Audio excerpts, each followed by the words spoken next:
There are those who hire event planners and those who choose to plan events themselves. If you identify with the latter, then you're in luck. In this module, you will find helpful information to set you on the right track to planning your own seminar, workshop, or exhibition. Primarily, we'll be looking at these events and how they differ from one another. This will help you shape and structure your own custom event with more precision.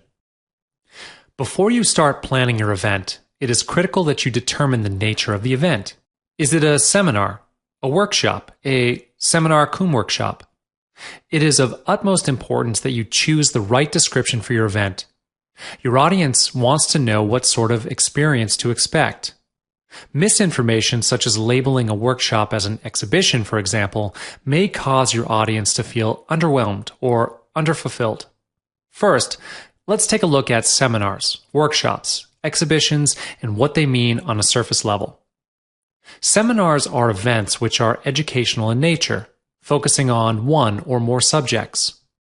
A lecture is delivered by an expert in the field, followed by a discussion or question and answer session. The subject or subjects covered in most seminars tend to be either academic in nature, motivational, or skill-based, such as web marketing and online trading. Workshops are similar to seminars in the sense that they are also educational. However, a key difference between workshops and seminars is that workshops have a more hands-on element. Be the subject dance, carpentry, or knitting, workshop participants can be expected to learn a skill and practice their newfound skill during the event, with guidance and feedback from the instructor. An exhibition, in the commercial sense, is a trade show which focuses on either the public or private display of new products by companies in a specific industry. Think automobiles and real estate. It is a great opportunity for companies to showcase their products to the general public, or to reveal prototypes to business affiliates and journalists. It's an ideal ground to also scout out new trends in the industry. Now, let's take a more in-depth look at what goes into planning an effective seminar. First, a good seminar has a very clear purpose. Whether it's motivational or skill-based, a seminar should never digress too far from its main topic. Determine for yourself and the attendees the primary and secondary objectives and decide on the outcome you want for the attendees. Is it for them to leave with a new skill? Or maybe for them to have more confidence? A deep understanding of these goals can help you streamline and prioritize the topics you want to cover throughout the seminar. Feel free to share these goals with your seminar participants. Outlining objectives for them can give participants a clearer idea of what to expect from the seminar. Before launching into the topic of the seminar, introduce yourself to the attendees. When introducing yourself, be amiable and humble, but also confident, especially when relaying your qualifications. The attendees want to know that you are knowledgeable on the seminar topic. Also, if it's a smaller scale seminar, consider having the attendees introduce themselves as well. Handouts are great tools for seminars. Surveys or questionnaires can help you find out how familiar your audience is with the subject you're presenting. They also keep participants engaged and active.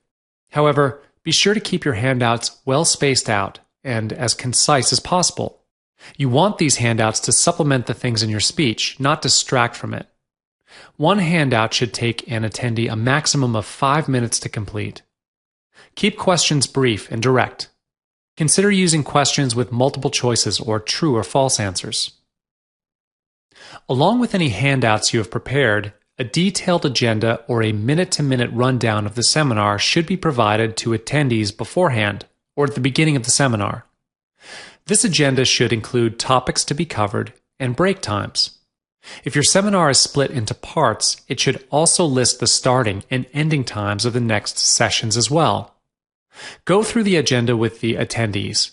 It's good practice to follow up your initial introduction immediately with taking participants through the agenda, as it prepares them for their time with you. Your speech is the core of a good seminar, so ensure that you have rehearsed your script and you know it very well. Do also provide moments in your script for crowd interaction. It prevents attendees from drifting off and from the seminar feeling like a university lecture. Familiarize yourself with any slides, visuals, or audio clips you may want to use and know exactly when you want to use them.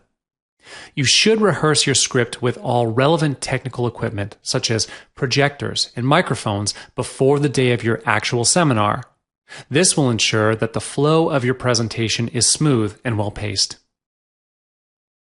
Now, let's move on to planning an effective workshop. Due to the heavily hands-on nature of workshops, where attendees can spend more than half the time actively participating, it's important to do an ice-breaking session. This helps attendees loosen up and get comfortable with one another, which is vital, seeing as a workshop cannot be successful without active participation from all in attendance.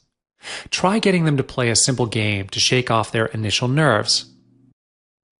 Unlike seminars, which can have an attendance ranging from 20 to 2,000 people, workshops work best in smaller groups.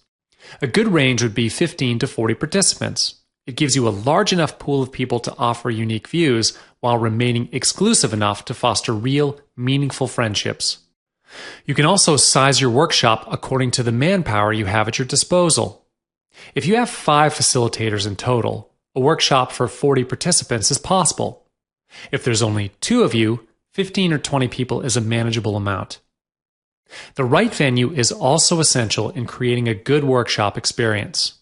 Some factors to consider are size and facilities. Your venue must be large enough to accommodate the facilitators and participants, as well as have enough space for any activities you have planned. Be sure to also find out if the venue is prepared with projectors and a sound system. Even if you have no plans to use it, a standby microphone could come in handy. When crafting your workshop agenda, it's best to teach a few things in greater depth rather than rushing through an entire syllabus. You will have to prioritize. Try asking your participants which portions of the workshop they are most keen on learning and which portions they find most difficult. Keep your agenda flexible to accommodate these changes. If your workshop is supposed to run for 6 hours, try building in 10 to 15-minute break times after every hour. Depending on how much ground you need to cover, you can then subtract or add break times where necessary. Don't slash too many minutes off their break time, though. Downtime is vital for participants to catch their breath.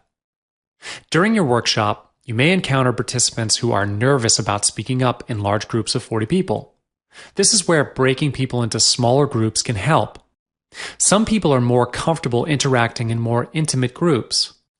Besides that, group exercises are a fun and effective way of allowing participants the chance to form lasting bonds.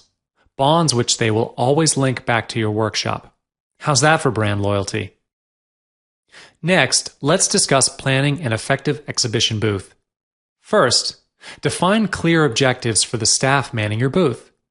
Quantifiable targets work best in this case. Examples of quantifiable objectives are conduct 50 research interviews or get 200 new leads. These objectives are easier for your team to understand as opposed to vague goals such as to increase brand awareness. Location plays a vital part when it comes to exhibiting. With many other businesses exhibiting at the same venue, competition is all around. Book your exhibition site as early as possible and negotiate with the event organizer for the better locations. If it's within your budget, try to get a central location. If not, opt for a site close to the entrance or exit where there is heavy traffic. When it comes to booth design, use the 3-second rule as a guide. In the 3 seconds that it takes for a visitor to pass by your stand, they should know who you are, what they do, and why they should choose you. Accomplish this by ensuring your brand name and the product you're most known for are visibly advertised around your booth. The staff who man your booth are crucial to your booth's success. Remind your staff to approach visitors with open-ended questions such as, "How may I be of assistance?" instead of yes or no questions such as, "Can I help you?" The goal is to encourage prospects to share their wants and needs. Exhibitions usually go on for at least 2 days, and some last a whole week. Debriefing your team at the end of each day is crucial to keeping track of your goal progress. Find out what tactics worked and didn't work for your team. And at the start of the next day, brief them again and motivate them to go out and do their best. Businesses are only as good as their weakest team member, after all.